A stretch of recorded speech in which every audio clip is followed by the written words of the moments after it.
한 해 동안 참 수고 많으셨습니다.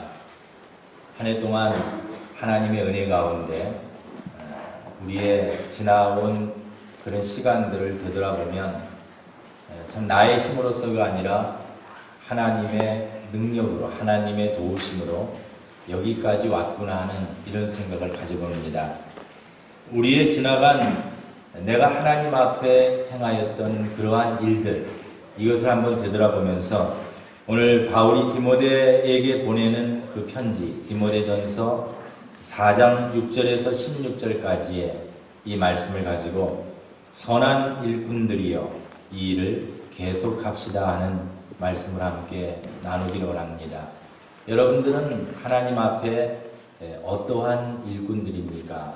과연 내 자신이 주님의 말씀대로 온전히 준행하며 온전히 실천하며 여기까지 왔는가 하는 부분입니다. 마태복음 25장 23절을 보면 그 주인이 이르되 잘하였도다 착하고 충성된 종아 내가 작은 일에 충성하였음에 내가 많은 것으로 내게 맡기리니 내 주인의 즐거움에 참여할지어다 라는 예수님의 비유의 말씀이 나옵니다. 여러분 여기에서 여러분 어떤 단어에 눈이 가십니까? 충성된 종아에 눈이 가지 않습니까? 우리가 하나님의 일을 할 때 충성된 종이 되어야 합니다. 그것은 당연합니다. 그런데 충성된 종이긴 하는데 어떤 충성된 종이냐도 중요합니다. 여기에서 예수님이 말씀하고 있는 착하고 충성된 종아, 다시 말하면 선한 종이 되어라. 정말로 하나님의 일을 하려면 선한 일꾼이 되어라 라는 말씀입니다. 노예나 총회에 문제가 발생되어질 때에 어떤 분들이 등장을 해서 하소연을 합니다. 다들 저마다 하나님 앞에 충성하는 마음에서 그렇게 하는 것일 겁니다.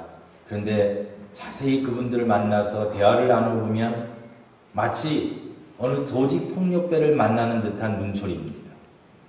사람을 대하는 태도가 굉장히 무섭습니다. 우리가 하나님 앞에 충성된다고 하면서 악한 종이 된다면 다른 사람을 해하고 다른 사람을 아프게 하고 다른 사람을 힘들게 하면서 충성된 종이 된다면 거기에는 심각한 문제가 분명히 있습니다. 선한 일꾼이어야 합니다. 정말로 내가 하나님 앞에 선한 일꾼으로 한 해를 살아왔는지를 이 시간 되돌아보십시오. 그럼 어떻게 하면 내가 착하고 충성된 종이 될 수가 있을까? 어떻게 하면 하나님이 오늘 본문에서 우리에게 원하시는 이 착하고 충성된 종을 위하여 살아갈 수가 있을까? 고린도전서 4장 1절과 2절에 보니까 바울이 또 이런 말씀을 했습니다. 사람이 마땅히 우리를 그리스도의 일꾼이요 하나님의 비밀을 맡은 자로 여길지어다. 그리고 맡은 자들에게 구할 것은 충성이니라. 충성밖에는 없는 거예요. 우리가 주님 앞에 보여드려야 할 이 충성, 한 해 동안에 내가 열심히 일하려고 일해왔지만 그러나 우리에게 남아있는 것은 무엇입니까? 어쩌면 절망일 수 있고 어쩌면 회의감일 수도 있습니다. 교회에서 여러분에게 드리는 조그만 선물이 위로가 되지 않을 수도 있습니다. 그런데 오늘 보면 10절을 보니까 이를 위하여 우리가 수고하고 진력하는 것은 우리 소망을 살아계신 하나님께 두미니 곧 모든 사람 특히 믿는 자들의 구주시라라고 말씀합니다. 소망을 하나님께 두라. 정말로 나의 봉사하는 모든 소망을 하나님께 두라. 몇 주 전에 우리나라의 매국노라고 하는 분에 대해서 소개를 해드린 적이 있지요. 그러나 그분의 첫 출발은 나라의 독립이었습니다. 나름대로의 충성이었습니다. 미국의 손을 잡으면 나라가 독립할 걸로 생각해서 미국의 손을 뻗었다. 러시아의 도움을 받으면 될 걸로 생각해서 러시아의 손을 잡았다. 다시금 큰 세력으로 부강하고 있는 일본의 손을 잡으면 되겠다고 생각해서 일본의 손을 잡아 매국노가 되어버린 겁니다. 첫 출발은 충성이었습니다. 나라의 독립이었습니다. 우리도 하나님 앞에 교회를 위하여 하나님의 영광을 위하여 충성하겠다고 결심하지만 내가 인간의 소망을 두면 나도 결국 교회의 매국노와 같은 역할을 할 수 있다는 것을 기억해야 합니다. 가룟 유다를 잊지 마십시오. 우리의 소망을 살아계신 하나님께 두어야 합니다. 여러분의 모든 소망이 과연 하나님께 있습니까? 본문 6절을 보니까 내가 이것으로 형제를 깨우치면 그리스도 예수의 선한 일꾼이 될 것을 말씀해 줍니다. 이것으로 형제를 깨우치라. 이것들, 영어로는 이것들이라고 되어 있습니다. 과연 여기에서 바울이 우리에게 강조해 주려고 하는 선한 일꾼이 되려면 이것들을 깨우치라라고 말씀해 줬는데 그것이 과연 무엇일까? 그래서 그 이것들이 무엇인지를 요약을 해보니까 세 가지로 요약해 볼 수가 있습니다. 첫째가 경건에 이르기를 연습하라. 경건에 이르기를 훈련하라. 운동선수가 운동을 잘하려면 연습을 많이 해야 합니다. 연습한다는 의미가 무엇입니까? 실패하고 넘어진다는 것. 연습할 때는 실수하는 것.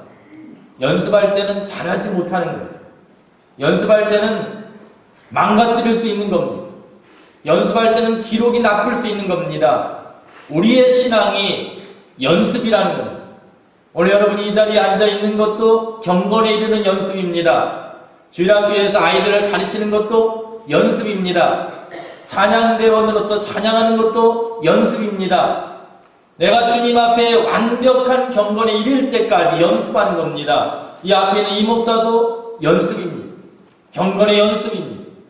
완벽한 어떤 모세와 같이 예수님과 같이 되어져 버리는 거 아닙니다. 여러분이 오늘 이 시간에 결심을 하고 내가 하나님의 영광을 위해서 경건하게 살리라 다짐을 한다고 해서 그 순간 천사와 같이 변화되는 거 아닙니다.